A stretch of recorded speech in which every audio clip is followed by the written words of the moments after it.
Entonces vamos a dar continuidad al tema, ¿verdad? Que estábamos abordando el martes pasado, que se llama los cimientos bíblicos del matrimonio. En este caso vamos a ver la parte 2. Y en esta parte 2 que vamos a empezar a ver, estábamos hablando acerca de Lucas 6, del 46 al 49. Y algo que nos llamaba mucho la atención o que nos hacíamos mucho énfasis era acerca de la primera parte, cómo empieza hablando en el 46. Dice: ¿por qué me llamáis Señor, Señor, y no hacéis lo que digo? Entonces, algo importante, ¿verdad? Que si reconocemos y si vemos esas películas de antes, ¿verdad? Donde, como les decían, Señor, mi Señor, y hasta se inclinaban, le besaban la mano al capatazo, al que estaba por encima de ellos.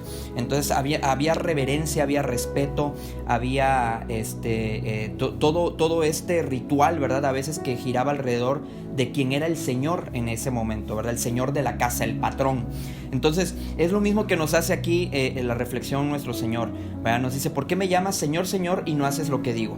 Y luego habla acerca de la importancia de edificar nuestra casa en el versículo 48, sobre el fundamento, que dice poner nuestro fundamento, es decir, el cimiento, la cimentación, que lo pongamos sobre la roca. Y sabiendo, por supuesto, de antemano que la roca es una figura que Dios utiliza aquí, de fuerza, de fortaleza, de firmeza, que viene siendo nuestro Señor Jesucristo, ¿verdad? La roca. Por eso a Pedro le dijo: Pedro, a ti te digo que tú eres Pedro, y sobre esta roca edificaré mi iglesia. Es decir, sobre mí mismo, yo voy a ser el fundamento, voy a ser el cimiento de mi iglesia. Entonces, partiendo de ese punto, podemos encontrar entonces que nosotros lo que queremos hacer es fundar nuestros matrimonios, queremos cimentar nuestras vidas y nuestras familias sobre la roca que es Cristo. ¿Por qué? Porque en el versículo 49 vemos la parte antagónica del hombre prudente, del hombre sabio. La parte antagónica es aquel hombre que no hizo caso a las palabras de Dios, edifica su casa sobre la tierra sin fundamento, contra la cual el río dio con ímpetu y luego cayó, y fue grande la ruina de aquella casa. Yo creo que cada uno de nosotros nos casamos y estamos viviendo una vida matrimonial no esperando que sea grande la ruina de nuestra familia, no esperando que sea grande la ruina de nuestro matrimonio. Yo creo que cada uno de nosotros nos casamos pensando hasta que la muerte nos separe, ¿verdad? Y aparte, pues, es lo que la palabra de Dios nos dice. Y por eso es importante siempre tener en cuenta este versículo, que si no es Dios el que edifica nuestra casa, en vano va a ser lo que nosotros podamos hacer. Es decir, por mucho que a lo mejor te leas el mejor libro sobre relaciones matrimoniales, del mejor psicólogo, del mejor mentor, de la mejor persona que pueda haber, que te pueda dar los mejores tips, los secretos, como les llaman a veces, sobre el matrimonio, sobre esto, sencillamente, si no es Dios quien dirige tu casa, si no es Dios quien edifica tu casa, en vano va a ser todo lo que tú puedas tratar de llevar a cabo, si no es la palabra de Dios la que realmente está rigiendo nuestras vidas, ¿verdad? Porque al final de cuentas, el pensamiento del hombre con el pensamiento de Dios no van de la mano. Nuestros pensamientos y los pensamientos de Él no son los mismos. Por lo tanto, veíamos el martes pasado, esto nada más es una recapitulación para entrar en materia y a empezar a profundizar lo que hoy vamos a ver, que es un principio es lo que está al inicio de algo, es el punto de partida, ¿no? Es decir, vamos a comenzar, vamos a iniciar, ¿no? Entonces es el punto de partida de algo. Se suele decir que cada principio es una ley o regla que se cumple o debe seguirse con cierto propósito y como consecuencia necesaria de algo o con el fin de lograr a lo que ese principio nos quiere llevar. Un principio, y esto es algo muy importante que no olvidemos, no se cambia ni es negociable en cualquiera que sea la situación. Es decir, un principio no se va a adaptar a las situaciones o a las circunstancias, sino las circunstancias a ese principio. Por lo tanto, un principio es aplicable a todo lo que pueda regir ese principio sin ser quebrantado o cambiado. Aquí nosotros lo tenemos, pues bueno, en aritméticamente vimos un ejemplo que 2 por 2 es igual a 4, y aquí en China es el mismo resultado. Ese es un principio aritmético, un principio matemático, que sin embargo a lo mejor aquí puede cambiar la escritura, ¿verdad? Los chinos a lo mejor son esos jeroglíficos o garabatos que hacen ellos, ¿verdad? Pero al final de cuentas ellos van a poner 2 por 2 es igual a 4, porque eso es un principio, y eso es algo que nosotros tenemos que tener bien en cuenta, que la palabra de Dios son principios, es decir, son cosas que no se cambian ni son negociables en cualquiera que sea la situación. Por lo tanto, una aplicación del principio ley, y aquí no nos va a dejar mentir nuestro hermano Julián, que es abogado, que dice: la ignorancia no exime del cumplimiento de la ley.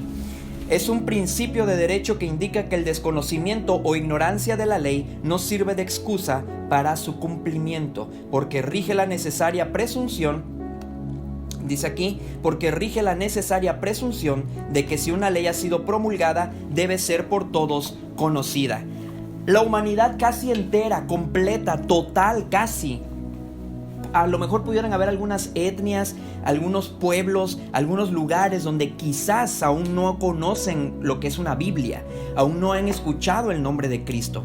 Pudiera ser, y es lo más seguro, porque ahorita vamos a ver más adelante un principio bíblico acerca de cuándo va a venir realmente el Señor, y que de alguna manera este principio va a regir en que nadie va a poder ser ignorante de las palabras de Dios, porque tendríamos entonces a un Dios injusto que en base a la ignorancia de la gente, porque no conocieron de Cristo, entonces se van a ir al infierno. Pudiéramos llamarlo de esa forma, ¿verdad? Entonces, sin embargo, no va a ser así, y ahorita lo vamos a ver. Es decir, que nadie va a ignorar las palabras de Dios. Por lo tanto, la ignorancia no exime del cumplimiento de la ley. Es un principio de derecho que indica que el desconocimiento o ignorancia de la ley no sirve de excusa para su cumplimiento. Por lo tanto, cualquier persona en su matrimonio que haya fracasado en su matrimonio y diga: es que la verdad yo ignoraba esos principios, entonces eso no lo exime del castigo que pudiera tener si cae en adulterio. Entonces, eso es lo que vamos a ir viendo poco a poco.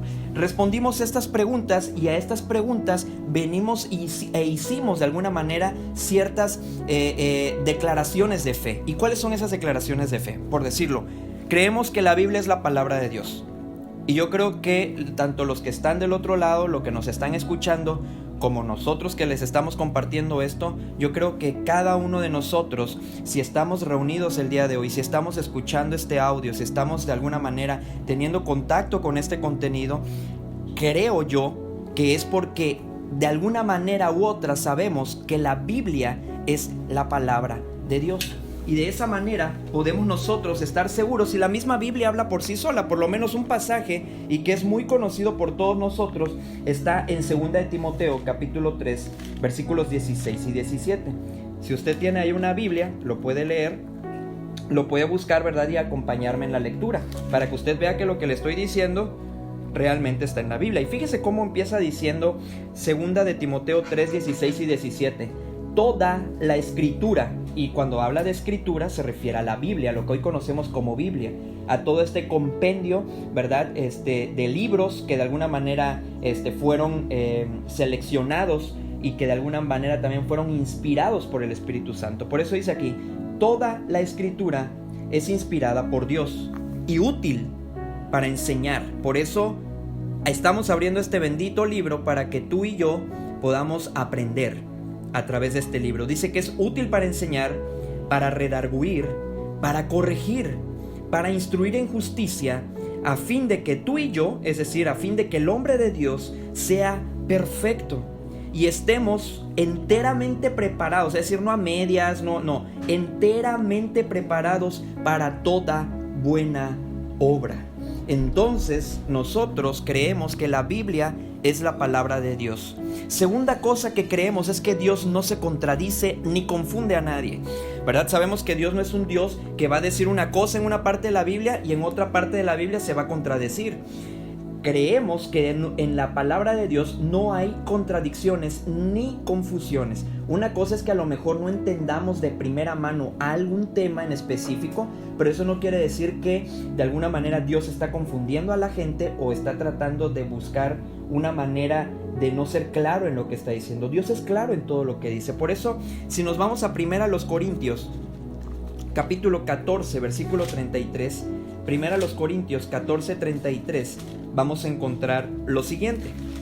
Fíjese bien cómo dice 1 Corintios capítulo 14 versículo 33.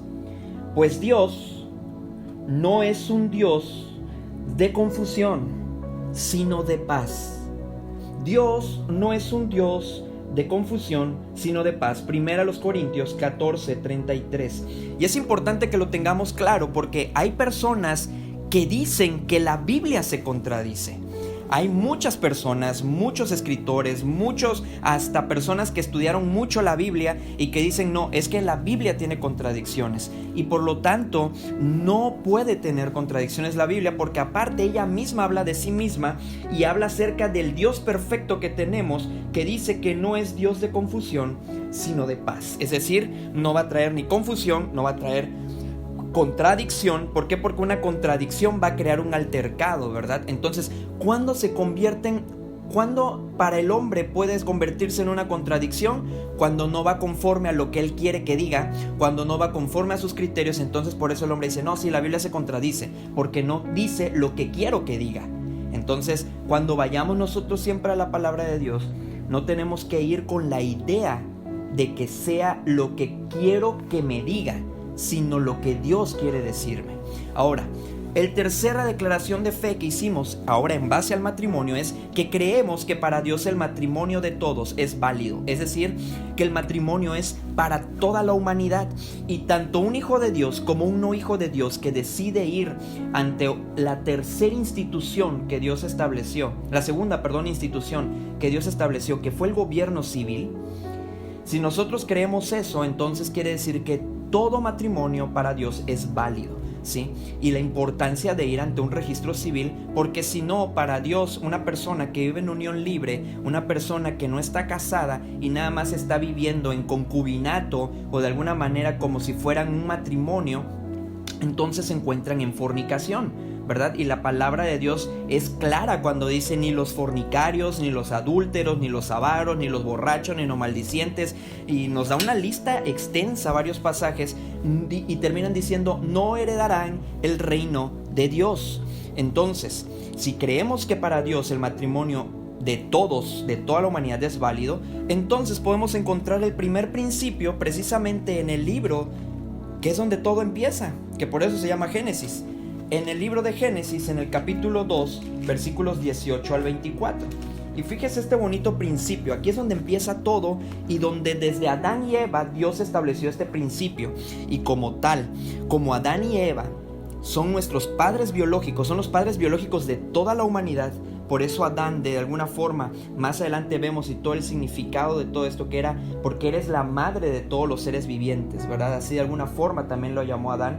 Entonces por esa parte podemos encontrar este principio que el matrimonio es establecido por Dios para toda la humanidad.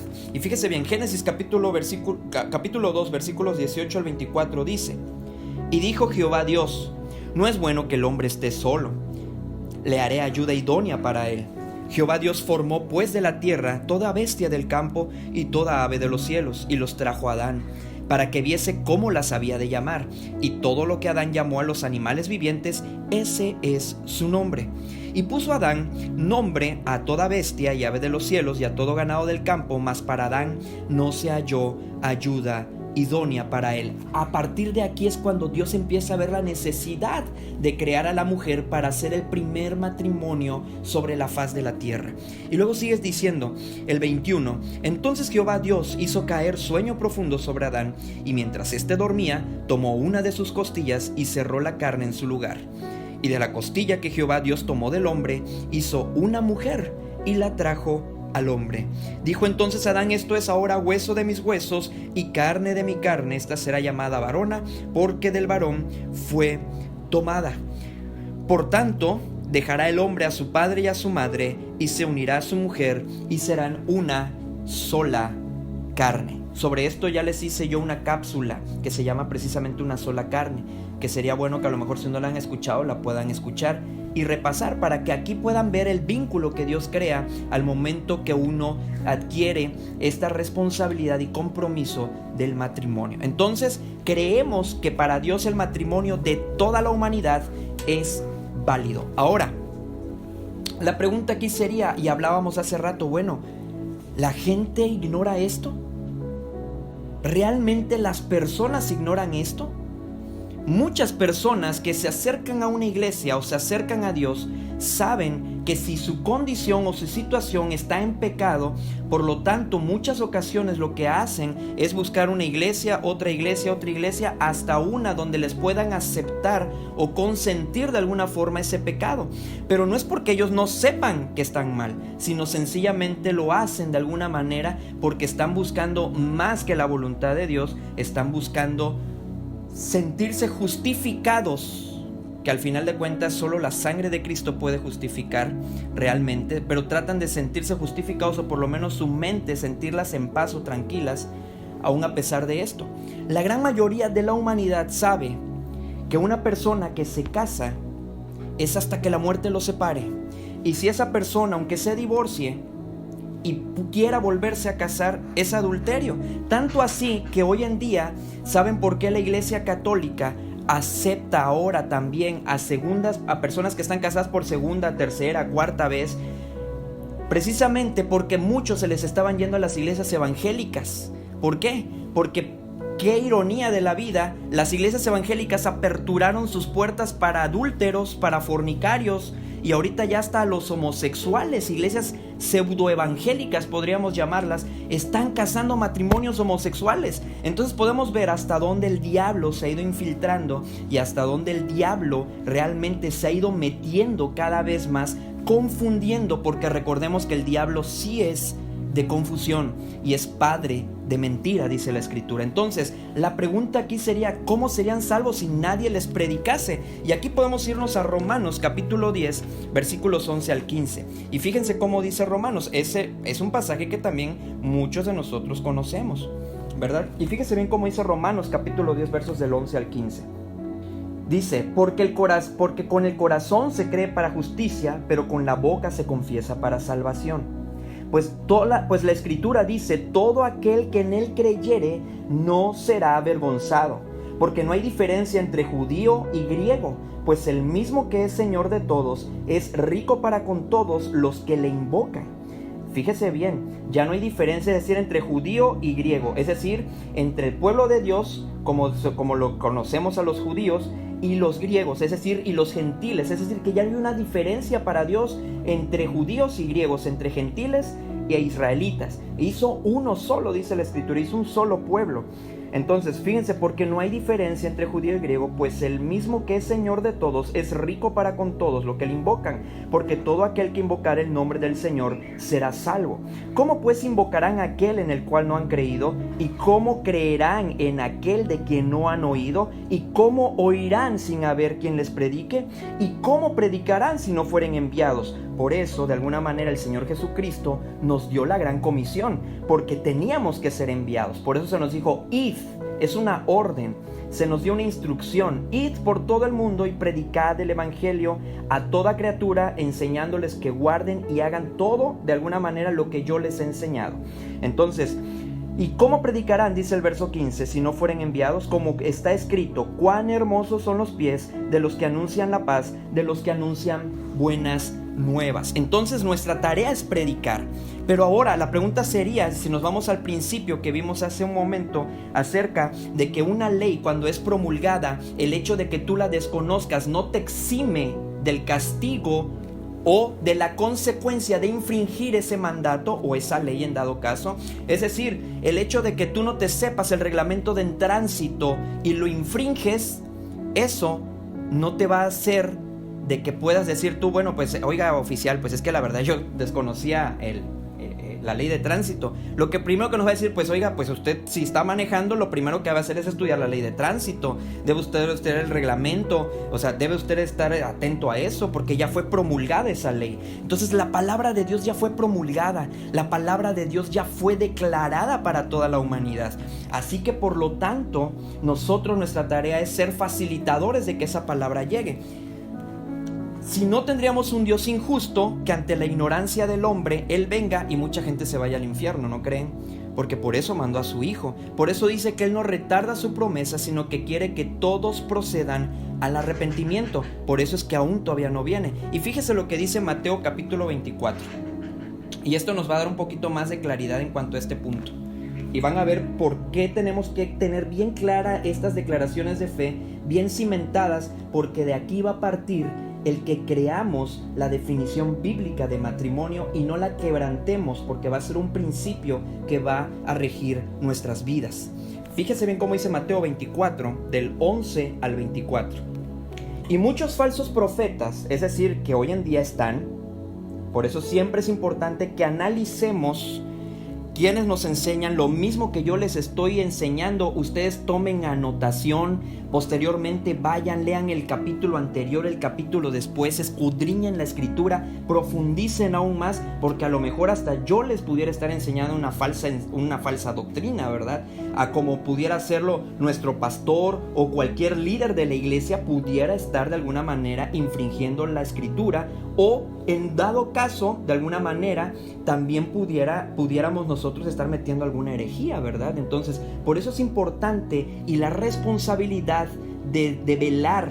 Dice la palabra de Dios que la iglesia, no el pastor, no los líderes de la iglesia, no, la iglesia, es decir, todo el cuerpo de Cristo, somos columna y baluarte de la verdad. Columna para sostener la verdad, para sostenerla ante cualquier embate del enemigo, y dice que somos defensores, somos baluarte, es decir, un baluarte es un cuartel, algo que sirve para defender. Entonces, la columna, nosotros como iglesia debemos de sostener la verdad de Dios y debemos defender la verdad de Dios.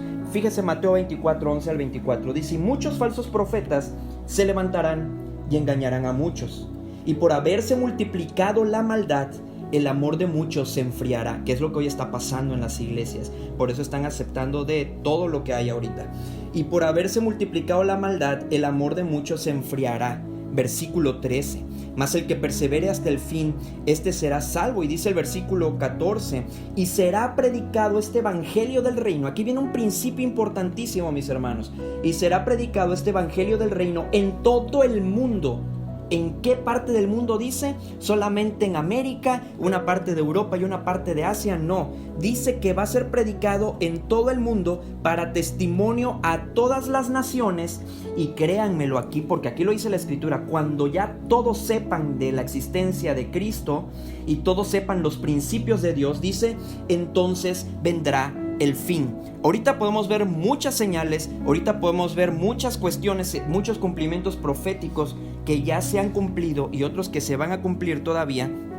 Pero en lo que debemos estar muy conscientes es que precisamente porque Dios necesita que todos conozcan esta ley, que todos conozcan su palabra, es importante que no va a haber el fin hasta que todo el mundo haya sido predicado el evangelio. En todo el mundo haya sido predicado el evangelio. Por eso dice el 14: y será predicado este evangelio del reino en todo el mundo para testimonio a todas las naciones, y entonces vendrá el fin. Por tanto, cuando veáis en el lugar santo la abominación desoladora de que habló el profeta Daniel, el que lee entienda.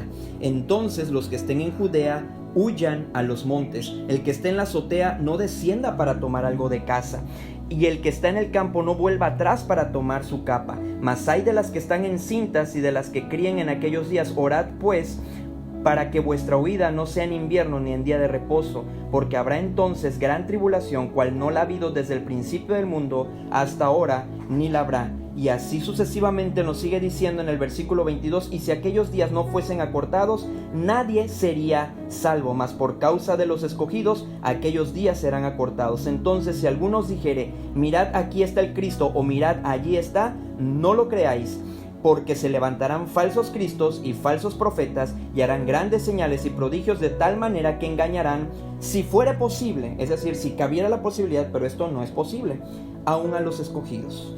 Entonces, el 14 es importante en esta declaración de nuestra fe, que es: será predicado el evangelio del reino en todo el mundo para testimonio a todas las naciones, y después de esto vendrá el fin. Ahora, ya creyendo esto y de alguna manera teniendo bien claro estos principios bíblicos, lo siguiente sería: ¿creemos que ignorar una ley me exime de culpa? Es decir, ¿me justifica, o pudiera haber algo por el hecho de que yo lo ignoro, me pudiera justificar? Ya vimos que no, ¿verdad? El ignorar no nos va a justificar. Por eso en Hechos capítulo 3 versículo 17, fíjese bien cómo dice. Hechos capítulo 3 versículo 17. Hechos 3, 17. Dice: Mas ahora, hermanos, sé que por ignorancia lo habéis hecho, como también vuestros gobernantes. Sin embargo, de alguna manera, aún a pesar de la ignorancia que podemos encontrar aquí, si luego usted lee bien el contexto y todo, ahorita ya por el tiempo nos vamos a quedar aquí, dice el versículo 18: pero Dios ha cumplido así lo que había antes anunciado por boca de todos sus profetas, que su Cristo había de padecer.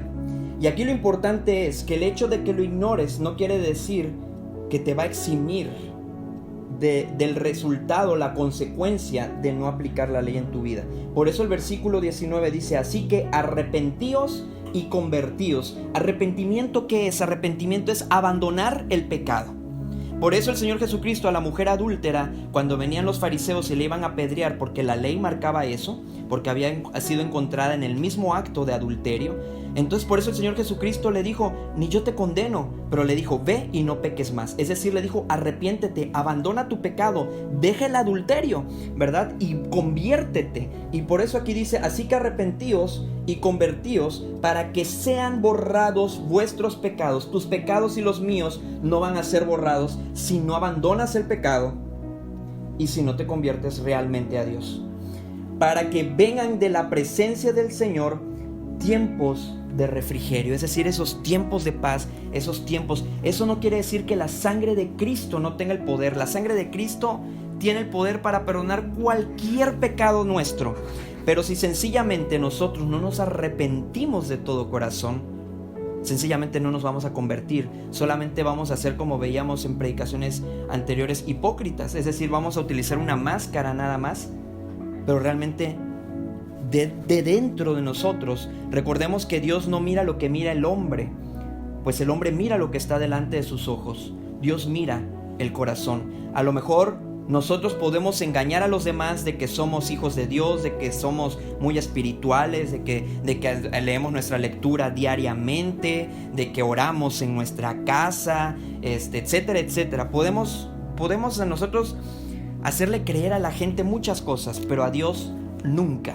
A Dios nunca lo vamos a engañar. Dice la Escritura que Dios no puede ser burlado. Y algo importante, la ley de la vida, que dice: todo lo que el hombre sembrare, eso también segará. Vimos anteriormente las tres instituciones. Esto va a ser nada más de repaso. Las tres instituciones que Dios instala para la correcta función de la humanidad son la familia o el matrimonio. Es decir, la familia debe empezar con el matrimonio. Hay a veces familias que empiezan primero y después se casan, ¿verdad? Pero en este caso es la familia. El orden correcto de Dios es: primero se casan y después se empieza a procrear, ¿verdad? Porque antes de eso, ya dijimos, es fornicación. Dios instituye el gobierno y Dios instituye la iglesia. Estas tres instituciones son bendecidas y respaldadas por Dios si cumplen los principios sobre los cuales deben de estar regidos o fundados. Si sencillamente no los cumplen, Dios no va a bendecir ni va a respaldar lo que va en contra de su voluntad. Y la pregunta entonces sería: ¿y cómo podemos saber la voluntad de Dios?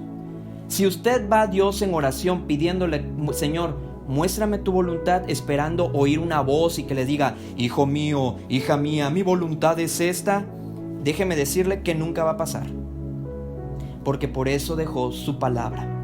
Si usted quiere conocer y saber la voluntad de Dios, para eso dejó su palabra. Entonces, vimos que el matrimonio, según Dios, ya no según el mundo, el matrimonio es como institución divina, es para toda la humanidad. Es la unión de un hombre y una mujer que por amor deciden libre y voluntariamente vivir en adelante el uno para el otro, y tal unión debe permanecer hasta que la muerte los separe. Tiene como fin la procreación de la especie y la complementación de los cónyuges. Inicia con el pacto voluntario entre los contrayentes, se formaliza con la firma del contrato matrimonial ante las autoridades conforme a lo establecido por las leyes terrenales, y se consuma en el acto conyugal y se termina con la muerte de uno de los cónyuges. Entonces, primero, el matrimonio como institución divina es para toda la humanidad, que fue lo que ya vimos, ¿verdad? Que dijimos que esa es parte de una de nuestras declaraciones de fe, que según la Escritura, no según yo, según Dios, Para Dios el matrimonio es una institución divina porque para empezar, Él la instituye, Él la crea, Él la forja, porque para empezar el matrimonio Dios es el quien lo establece. Y por lo tanto, como este principio se lo dejó Adán y Eva y todos nosotros descendemos de Adán y Eva, claro, hubo una parte en la historia donde toda la humanidad anterior a Noé, es decir, entre Adán y Noé, toda esa humanidad fue desaparecida de la tierra. Y después de Noé, junto con sus hijos y sus esposas, empezaron nuevamente la población mundial. Entonces, sin embargo, Noé viene de Adán y Eva, ¿verdad? Entonces, al final de cuentas, ya acabamos de leer hace un momento, Génesis 2, 18 al 24. Ahí podemos encontrar, por eso ese principio bíblico, que el matrimonio es para toda la humanidad y esta es hasta que la muerte los separe. Porque lo que Dios unió, dice la Escritura, no lo separe el hombre. Es decir, el hombre no tiene ninguna facultad de separar, de disolver la unión matrimonial. Hebreos 13:4, que es el otro texto que podemos encontrar aquí, rápidamente se los voy a leer. Hebreos capítulo 13, versículo 4. Fíjense bien cómo dice. Hebreos 13:4. Hebreos 13:4. Honroso sea en algunos el matrimonio. Así dice. Honroso sea solamente en los hijos de Dios el matrimonio. Así es como está diciendo ahí. Dice la Escritura, Hebreos 13:4, honroso sea en todos. Y cuando la Biblia dice todos, es todos. Todos el matrimonio y el lecho sin mancilla. Pero a los fornicarios y a los adúlteros los juzgará Dios. Entonces, aquí estamos viendo que según Dios, el matrimonio es una institución que Él crea y es creada para toda la humanidad. Para toda la humanidad. Por lo tanto, el hecho de que una persona desconozca la palabra de Dios, que la verdad, créanmelo, es rara la persona que realmente desconozca, que si ya se casó y se divorció, eso no le absuelve su matrimonio y ahora entra en adulterio.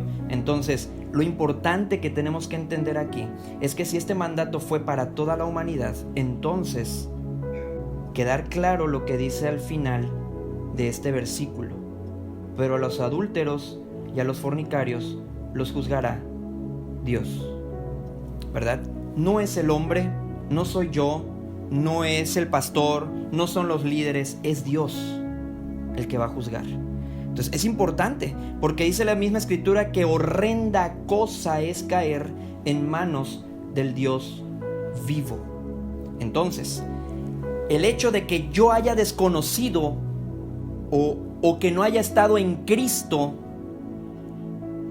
y me haya casado y me divorcio y luego, ahora estando en Cristo, estoy en una nueva relación, en un nuevo matrimonio, eso a mí no me exime. Ya vimos que es un principio. Eso a mí no me exime de culpa. Eso a mí no me exime que yo esté infringiendo la ley de Dios. Porque ya vimos que de alguna manera, con Cristo o sin Cristo, Dios avala todos los matrimonios, porque es una institución que Él creó y es para toda la humanidad. Una cosa es que Dios, de alguna manera, reconozca un matrimonio y otra cosa es que Dios bendiga un matrimonio. Eso es muy distinto. Los matrimonios bendecidos son los matrimonios que están en Cristo.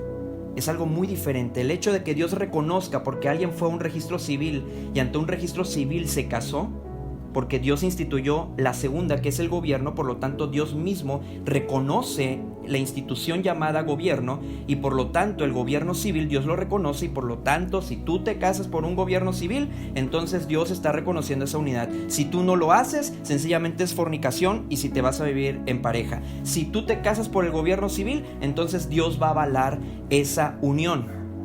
Eso es lo importante que nosotros tenemos que entender y por eso es necesario.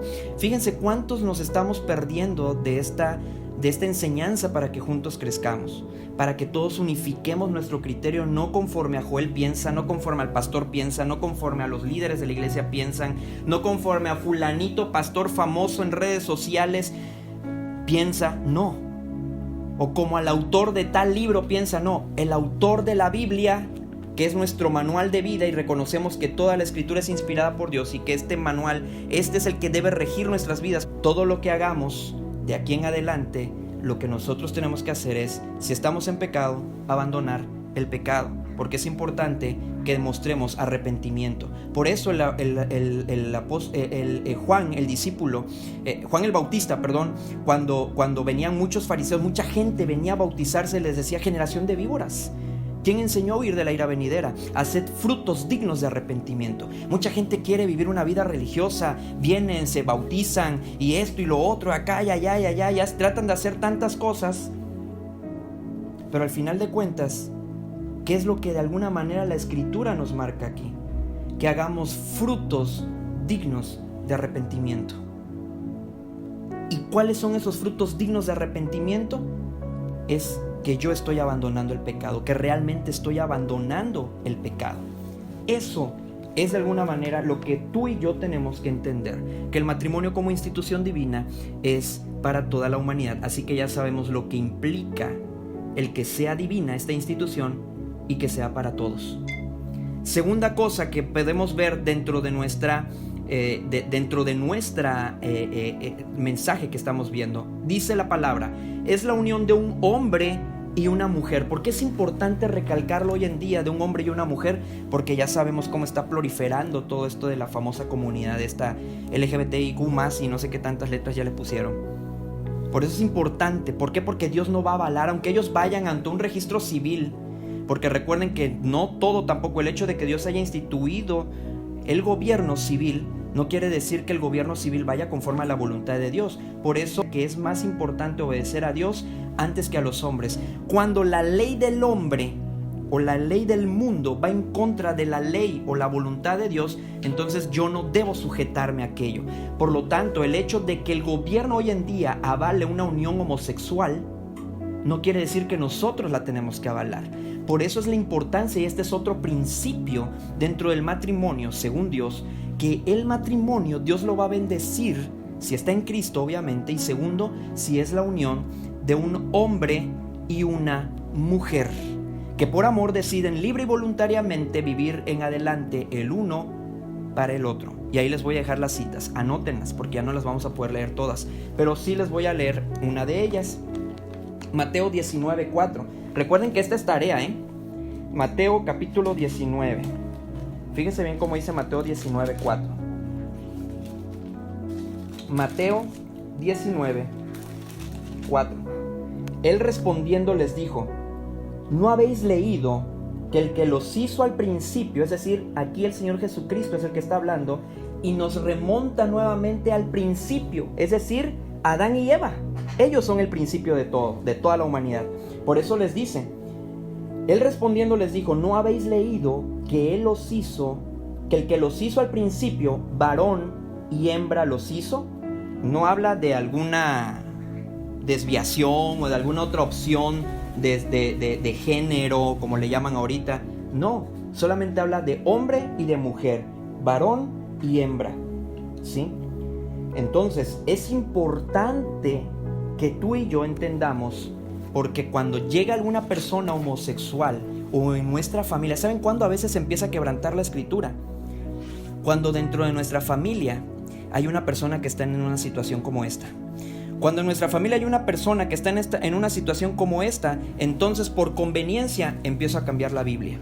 Entonces imagínense si en nuestra familia llegara a haber algún primo, algún hermano, algún pariente que es homosexual y viene y dice: oye, pues ya me voy a casar por lo civil y que no sé qué tanto, acompáñenme a mi boda y que vayan y que esto y que lo otro y van a ver y que no sé qué tanto porque nos amamos y que... Sencillamente nosotros tenemos que hacer una diferencia. Dice la escritura: conviértanse ellos a ti y tú no te conviertas a ellos, es decir, no te hagas a la forma de ellos. Entonces, por eso es importante que tengamos claro estos dos principios que hasta este momento hemos visto. Ya vimos que el matrimonio como institución divina es para toda la humanidad y que es la unión de un hombre y una mujer sin excepción, que por amor deciden libre y voluntariamente vivir en adelante el uno para el otro. Y tercero y último, tiene como fin la procreación de la especie y la complementación de los cónyuges. Y ahí podemos ir a Génesis capítulo 1, versículo 28, ¿verdad? Aquí es donde podemos nosotros avalar. ¿Por qué siempre nos vamos a estos versículos? Y van a ver que en muchas lecciones lo vamos a estar usando mucho y van a decir, ay, ese otra vez, ese versículo, porque es el principio. El mismo Señor Jesucristo nos remontó al principio.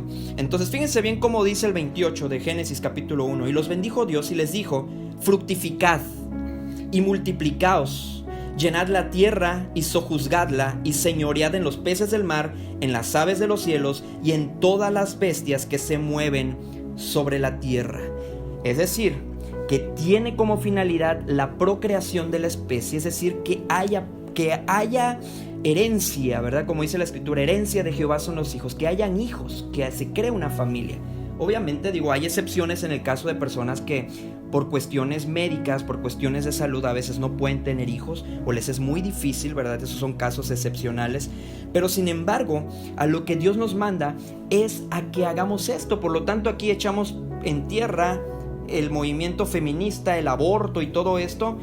¿Por qué? Porque la finalidad de Dios es que esto se dé, que nosotros nos reproduzcamos como raza humana, ¿verdad? Y Génesis ahí mismo en el capítulo 2, más adelantito, versículo 18 dice, y dijo Jehová, no es bueno que el hombre esté solo, le haré ayuda idónea para él. Es decir, es procrear la especie y también es complementar los cónyuges. Por lo tanto, por eso también te invito a que escuches Una Sola Carne, la cápsula que hicimos, porque ahí habla acerca también de la complementación de los cónyuges, y pronto voy a dar a conocer también otra más que va a hablar exclusivamente acerca de esto, de la complementación de los cónyuges. Entonces, si nos damos cuenta, los discípulos, si ustedes ya leyeron Mateo 19, ya hicieron esa tarea, ya empezaron a estudiar, ya empezaron a repasar, créanmelo, que ahí van a encontrar, y los discípulos dijeron, no, pues si es así el matrimonio, pues no conviene casarse, porque vieron qué tan duro era realmente, o sea, más que duro, el compromiso y el vínculo que se hace cuando uno se casa. Entonces, es importante que recordemos que el matrimonio es bueno porque Dios lo instituyó, Dios lo hizo, Dios lo creó. Sin embargo, la cultura humana trata de reinventarlo o de adaptarlo. Pero ya vimos que un principio no se quebranta, ni se adapta, ni se negocia. Pero para Dios se sigue rigiendo bajo sus principios, y estos son inquebrantables. Son inquebrantables. Por lo tanto, hasta aquí lo vamos a dejar el día de hoy, y primeramente Dios los invitamos para que inviten a más personas. La próxima actividad, la próxima reunión, el próximo encuentro que tengamos virtual, vamos a poder nosotros continuar con la parte 3 de los cimientos bíblicos del matrimonio.